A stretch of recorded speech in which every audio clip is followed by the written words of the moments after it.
नमस्कार। ये है कहानियों का संसार किस्सा कहानी में मैं हूँ भारती कुमारी। मैं आजकल आप सबको सुना रही हूँ भगवती चरण वर्मा का लिखा हुआ उपन्यास चित्रलेखा। आज चित्रलेखा का चौथा भाग होगा। पिछले भाग यानी तीसरे भाग में आपने सुना कि जो शुरू से कहानी चली आ रही है कि रत्नांबर गुरु हैं और उनके दो शिष्य हैं, श्वेतांक और विशाल देव। वो दोनों उनसे पाप और पुण्य की परिभाषा पूछते हैं, तो उसे जानने के लिए रत्नांबर विशाल देव को लेकर जाते हैं योगी के पास, योगी कुमारगिरी के पास, और श्वेतांक को लेकर जाते हैं शहर के नगर के सबसे बड़े सामंत बीजगुप्त के पास। तो पिछले अध्याय में था कि श्वेतांक बीजगुप्त और चित्रलेखा के पास रह रहा है। तो एक दिन ऐसा होता है कि चित्रलेखा रोज शाम में बीजगुप्त से मिलने आती है। तो शाम में जब चित्रलेखा आई तो बीजगुप्त नहीं थे। तो उसकी बातचीत श्वेतांक से होती है। वो श्वेतांक को बातों ही बातों में मदिरा पिला देती है और श्वेतांक थोड़ा सा बहक जाता है। फिर उसे पश्चाताप होता है और चित्रलेखा उसे कुछ ऐसी बातें कहती है कि उसे भान होता है कि उसने क्या किया।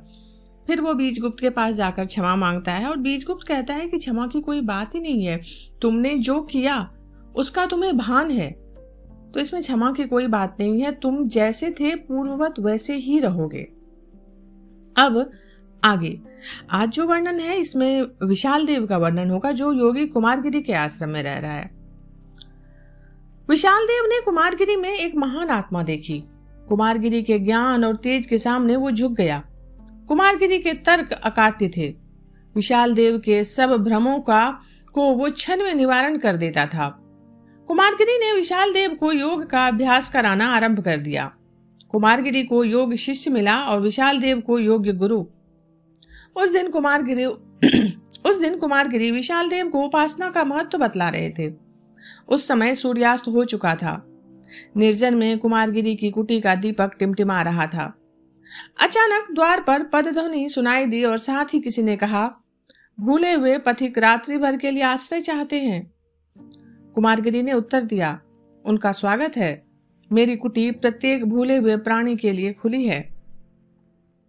अपने उत्तर पर कुमारगिरी स्वयं हंस पड़े। उसी समय एक स्त्री के साथ एक पुरुष ने कुटी में प्रवेश किया। स्त्री को देखकर योगी कुमारगिरी चौंक उठे। उन्होंने पुरुष से कहा, अतिथि, तुमने मुझे पहले क्यों नहीं बताया कि तुम्हारे साथ एक स्त्री भी है? तुम्हें ये ज्ञान होना चाहिए कि ये उस योगी की कुटी है जो संसार छोड़ चुका है। पुरुष ने उत्तर दिया, भगवान, मुझे ये तो ज्ञात है कि ये एक योगी की कुटी है, पर यह नहीं सोचा था कि एक इंद्रियजित योगी को केवल रात्रि भर के लिए एक स्त्री को, और उस स्त्री को जो एक पुरुष के साथ रहे, आश्रय देने में संकोच होगा। इस उत्तर से कुमारगिरी निस्तेज हो गए।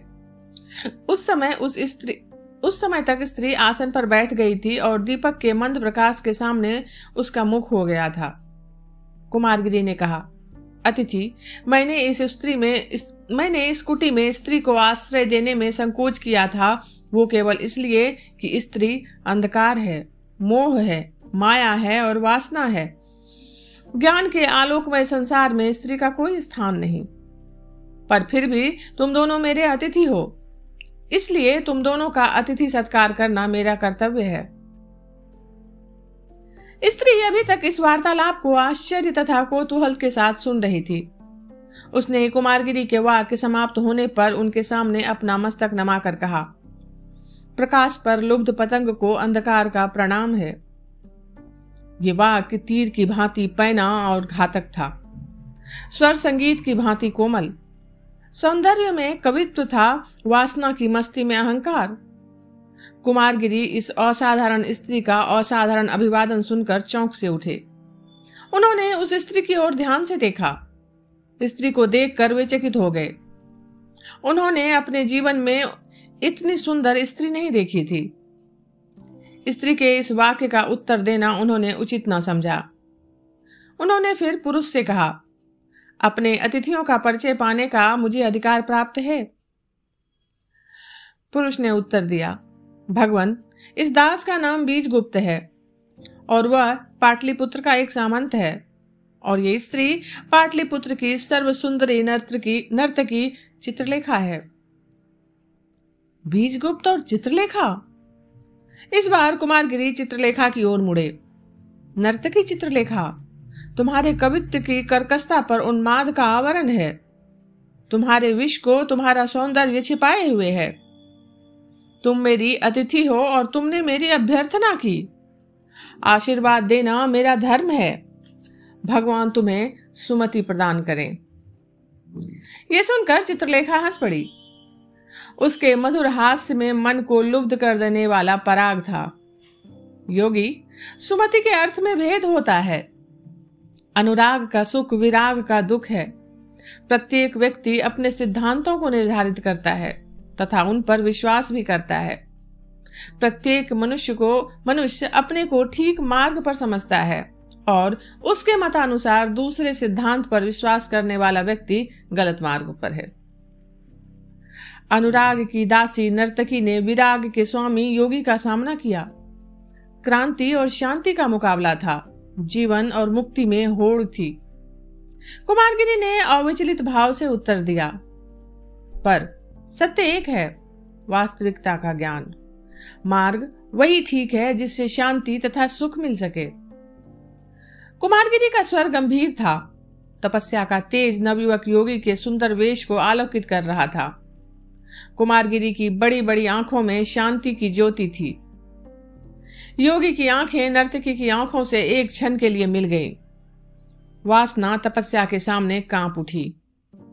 चित्रलेखा ने अनुभव किया कि जिस योगी के सामने वो बैठी हुई है वो बहुत ही उच्च कोटि का है। फिर भी उसने साहस के साथ कहा, शांति और सुख। शांति अकर्मण्यता का दूसरा नाम है और रहा सुख, उसकी परिभाषा एक नहीं है। योगी कुमारगिरी नर्तकी चित्रलेखा के मुख से दर्शन के विकृत सिद्धांतों को तर्कयुक्त सुनकर स्तब्ध हो गए। जिस स्त्री से वे बातें कर रहे थे वो सुंदरी होने के साथ साथ विदुषी भी थी। उस स्त्री में विचार शक्ति थी और प्रतिभा भी थी। प्रतिभा का मुकाबला प्रतिभा ही कर सकती है और ज्ञान के क्षेत्र में प्रतिभा तथा मौलिकता का सर्वोच्च स्थान है। कुमारगिरी कुछ देर तक मौन रहे। इसके बाद उन्होंने धीरे से दृढ़ता के साथ कहा, ठीक कहती हो। शांति अकर्मण्यता का दूसरा नाम है और अकर्मण्यता ही मुक्ति है। जिसे सारा विश्व अकर्मण्यता कहता है वो वास्तव में अकर्मण्यता नहीं है, क्योंकि जिस स्थिति में मस्तिष्क कार्य किया करता है अकर्मण्यता के अर्थ होते हैं जिस शून्य से उत्पन्न हुए हैं उसी में लय हो जाना, और वही शून्य जीवन का निर्धारित लक्ष्य है। और अभी तुमने सुख की परिभाषा की बात कही थी, उसे भी मैं ठीक मानता हूं, पर सुख एक ही है, उसमें भेद नहीं होता। वो सुख क्या है? जब मनुष्य यही जान गया तब वो साधारण परिस्थिति में कहीं ऊपर उठ जाता है। चित्रलेखा ने कुमारगिरी की बातों में सार देखा। उसे ऐसा प्रतीत होने लगा कि वो नवयुवक योगी की ओर स्वयं ही बिना किसी इच्छा के आकर्षित होती जाती है। उसने फिर एक बार साहस किया, शून्य? योगी, तुम्हारे उस शून्य पर विश्वास ही कौन करता है? जो कुछ सामने है यही सत्य है और नित्य है। शून्य कल्पना की वस्तु है। शून्य की महत्ता की दुहाई देने वाले योगी, क्या तुम अपने और मेरे ममत्व में भेद रख देखते हो? यदि हाँ तो तुम शून्य पर विश्वास नहीं करते, और यदि नहीं तो तुम्हारा ज्ञान और अंधकार, सुख और दुख, स्त्री और पुरुष तथा पाप और पुण्य का भेदभाव मिथ्या है। मनुष्य को जन्म देते हुए ईश्वर ने उसका कार्य क्षेत्र निर्धारित कर दिया। उसने मनुष्य को इसलिए जन्म दिया है कि वो संसार में आकर कर्म करे, कायर की भांति संसार की बाधाओं से मुख न मोड़ ले। और सुख तृप्ति का दूसरा नाम है। तृप्ति वही संभव है जहां इच्छा होगी, वासना होगी। योगी गंभीर था और नर्तकी मुस्कुरा रही थी। बीजगुप्त अपनी शिष्या अथवा अपनी जीवन संगिनी चित्रलेखा के मुख से अपने सिद्धांतों को तर्क पूर्वक सुनकर मन ही मन चित्रलेखा पर मुग्ध था और विशाल देव नर्तकी के ज्ञान से चकित। दोनों कुमारगिरी के उत्तर की प्रतीक्षा कर रहे थे। कुमारगिरी कुछ देर तक मौन मौन भाव से बैठे रहे। फिर उन्होंने गंभीरता पूर्वक कहा, ईश्वर ईश्वर और मनुष्य में कोई भेद नहीं। भेद केवल बाह्य है, सांसारिक है। माया और ब्रह्म के संयोग को ही ममत्व कहते हैं, और माया वास्तव में ब्रह्म का अंश होते हुए ही बाह्य दृष्टि से उससे पृथक है। ब्रह्म जब तक माया में लिप्त रहता है तब तक वो संसार के जाल में फंसा रहता है। माया को छोड़ देने के बाद वो स्वयं हो जाता है। तुम और मैं, वास्तव में यहाँ कोई भेद नहीं है, क्योंकि तुम भी ब्रह्म का अंश हो और मैं भी। पर भेद केवल इतना है कि तुम माया मिश्रित ब्रह्म हो और मैं माया को छोड़ चुका हूं। इसलिए मैं माया को जीवन से पृथक रखना चाहता हूं कि कहीं पीछे ना चले जाना पड़े। और सुख कहते हैं तृप्ति को, यहां भी तुम भूलती हो। यदि तृप्ति ही संतोष का एकमात्र साधन हो सके तो वो सुख अवश्य है, पर कर्मजाल में फंसे होने पर तृप्ति के साथ संतोष नहीं मिलता। ब्रह्म माया के संयोग से स्वयं को भूल जाता है और कर्मजाल में भटकने लगता है। पर जिस समय वो माया को छोड़ देता है और अपने को जान लेता है, वो तृप्त हो जाता है और साथ ही उसे संतोष हो जाता है। दुखमय संसार को छोड़ देने को ही सुख कहते हैं। कुमारगिरी थोड़ी देर तक रुके, फिर चित्रलेखा को उत्तर देने का अवसर दिए बिना ही उन्होंने कहा, और याद रखना, तर्क का अंत नहीं होता। सत्य अनुभव की वस्तु है। अनुभव और विश्वास, बिना उसके मनुष्य का ज्ञान प्राप्त करना असंभव है। इतना कहकर कुमारगिरी उठ खड़े हुए। रात्रि अधिक बीत रही है, विश्राम करना उचित होगा। चित्रलेखा को कुमारगिरी के इस उत्तर से संतोष न हुआ। कुमारगिरी भी यही अनुभव कर रहा था, पर साथ साथ कुमारगिरी के व्यक्तित्व ने चित्रलेखा को अपनी ओर आकर्षित कर लिया। योगी ने नर्तकी में ज्ञान देखा और नर्तकी ने योगी में सौंदर्य। एक विचित्र बात थी, दोनों एक दूसरे से संतुष्ट न थे, पर प्रभावित अवश्य थे। दोनों ने एक दूसरे में आकर्षण देखा, योगी ने ज्ञान का और नर्तकी ने सौंदर्य का। पर बीजगुप्त ने क्या देखा, ये वो स्वयं ही ना समझ सका। कुमारगिरी और चित्रलेखा की बातचीत से उसके हृदय में एक प्रकार की अशांति उत्पन्न हो गई। अशांति सिद्धांतों के संबंध में ना थी, पर किस प्रकार की अशांति थी इसे वो जानने की लाख चेष्टा करता हुआ भी ना जान सका। उसके हृदय ने चित्रलेखा के हृदय में कुमारगिरी के प्रति आकर्षण की छाया का एक क्षीण आभास पा लिया था, पर वो इस पर विश्वास न कर सका। कुमारगिरी ने कहा, मेरा शिष्य विशाल देव आज रात को मेरी कुटी में विश्राम करेगा। उसकी कुटी खाली है, अतिथि वहां जा सकते हैं। बीजगुप्त उठ खड़ा हुआ, साथ ही चित्रलेखा। चलते हुए चित्रलेखा ने कहा, योगी, तपस्या जीवन की भूल है, ये मैं तुम्हें बताए देती हूं। तपस्या की वास्तविकता है आत्मा का हनन।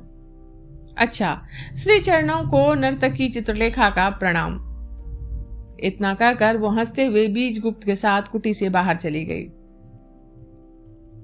चित्रलेखा के जाने के बाद कुमारगिरी हंस पड़े। ठीक कहती हो, तपस्या कहते हैं आत्मा के हनन को, और आत्मा ब्रह्म और माया के संयोग को कहते हैं।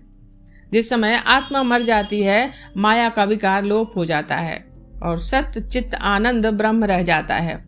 पर नर्तकी, तुम में यदि अनुभव होता, यदि तुम्हारी परिस्थिति दूसरी होती, तो शायद तुम भी इस रहस्य को समझ सकती। तुम में ज्ञान है, पर उस ज्ञान का कोई पथ प्रदर्शक नहीं है। मुझे तुम पर दुख है। विशाल देव बीजगुप्त और चित्रलेखा को अपनी कुटी में पहुंचाकर गुरु की कुटी में लौट आया। शयन के पहले बीजगुप्त ने कहा, चित्रलेखा। चित्रलेखा ने उत्तर दिया, प्रियतम। बीजगुप्त ने एक ठंडी श्वास लेकर कहा, हृदय पर एक प्रकार का भार सा मालूम होता है। ऐसा प्रतीत होता है मानो हम दोनों के जीवन पर दुख के बादल मंडरा रहे हैं। चित्रलेखा, कुमारगिरी योगी है और संभवतः उसमें आकर्षण शक्ति भी है। चित्रलेखा का मुख एक क्षण के लिए पीला पड़ गया, पर उसने संभल कर उत्तर दिया, प्रियतम, कुमारगिरी योगी है और मूर्ख है। उसकी आत्मा मर चुकी है। चित्रलेखा ने बीजगुप्त को और अपने को भी धोखा देने का प्रयत्न किया। उसने फिर कहा, कुमारगिरी निर्जन वन का निवासी है और हम दोनों कर्म क्षेत्र के अभिनेता हैं। कुमारगिरी ने वासनाओं का हनन कर दिया है और हम दोनों वासनाओं पर विश्वास करते हैं। कुमारगिरी के जीवन का लक्ष्य है कल्पना का शून्य और हम दोनों के जीवन का लक्ष्य है मस्ती का पागलपन। प्रियतम, संसार में कोई भी व्यक्ति हम दोनों के बीच नहीं आ सकता। ये सुनकर बीजगुप्त का मुख प्रसन्नता से चमक उठा। भगवान करे ऐसा ही हो। चित्रलेखा ने बीजगुप्त को धोखा दे दिया, पर अपने को धोखा न दे सकी। उसने मन ही मन कहा, पर कुमारगिरी सुंदर अवश्य है। आज का ये भाग यहीं तक। अभी आप सुन रहे थे भारती कुमारी की आवाज में भगवती चरण वर्मा का लिखा हुआ उपन्यास चित्रलेखा का चौथा भाग। जल्दी ही मिलती हूँ अगले भाग के साथ। अगर आपको ये चैनल, इस चैनल पे जो प्रोग्राम्स आते हैं, जो कहानियां आती हैं, साहित्यिक कृतियों का जो वाचन आता है, अगर आप लोगों को वो पसंद आ रहा है तो चैनल को लाइक और सब्सक्राइब कीजिए और कमेंट में बताइए कि कैसा लग रहा है और आप सब और क्या सुनना चाहते हैं। फिर जल्दी ही अगले भाग के साथ मिलूंगी। तब तक किस्सा कहानी से जुड़े जरूर रहिए।